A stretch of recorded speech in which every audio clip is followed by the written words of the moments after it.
You know, what do things like social media and computer code and even the patterns of life itself, what do they all have in common?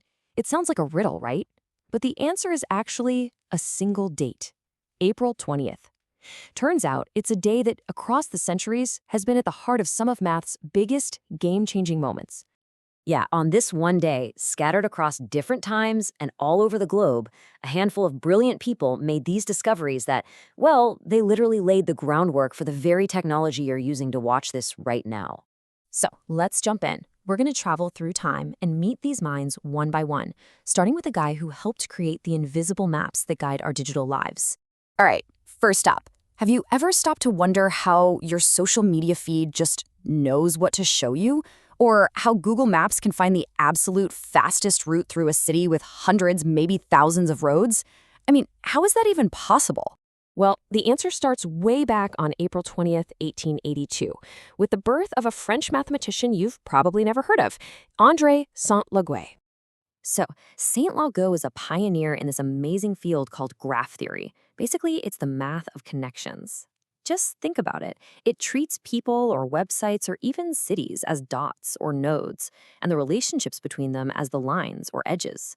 It is the fundamental logic that powers everything, from your social media feed to figuring out how a disease might spread. But he didn't stop there.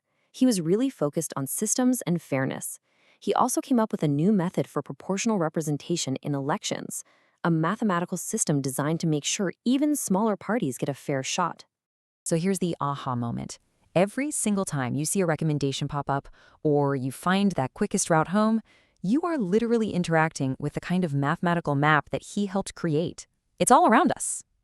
Okay, let's stick with that same date, April 20th, but we're going to jump forward 50 years to 1932. And the question this time, it's even more fundamental. How does a computer, this machine of pure logic, even understand something as simple as the number 1? And then, what comes next? Believe it or not, the answer lies in the work of an Italian mathematician, Giuseppe Peano, who passed away on this exact day in 1932.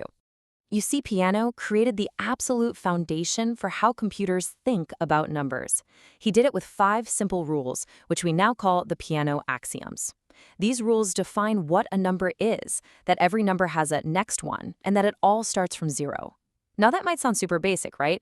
But this is the fundamental alphabet that allows every computer, from your phone to a massive supercomputer, to do math. And what's just mind-blowing is that every complex, crazy calculation your phone performs can be traced all the way back to the simple, perfect logic of those 5 little rules. It all starts there. All right, let's jump again.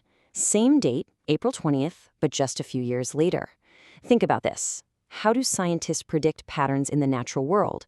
You know, like how a disease might spread, or how the cells in our own bodies grow and organize themselves into, well, us. And that question brings us to April 20th, 1940, and a biophysicist named George Oster. This guy saw the world of biology not just as a bunch of cells and chemicals, but as a series of math problems just waiting to be solved. And his method was, well, it was revolutionary, but it was also brilliantly simple. It was like a 3-step process. First, he'd just observe a complex biological system. Then, he'd create a mathematical model to describe the rules that were secretly running it. And finally, he'd use that model to actually predict what it would do next.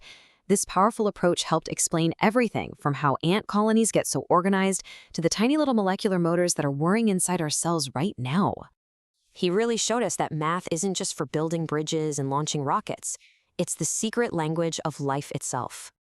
Okay, our trip through April 20th isn't over yet. This time we're asking a question that literally shaped the world we live in. Who were the very first computer programmers? And this story connects us to April 20th, 2006. That's the day we lost Kathleen McNulty Antonelli, one of those incredible, groundbreaking pioneers.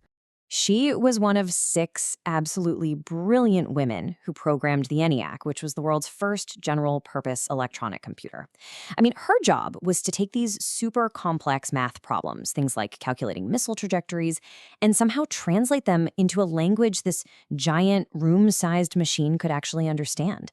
They were figuring it all out from scratch for the very first time.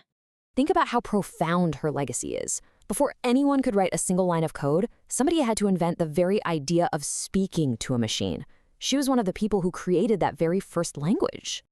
Okay, so let's recap.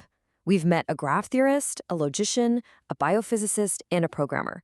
We're talking different centuries, different countries, totally different fields. So, what is the hidden connection? What's the one thread that ties them all together? Every single person we've talked about, Sainte-Laguë, Peano, Oster, and Antonelli, they all, in their own way, asked the exact same fundamental question.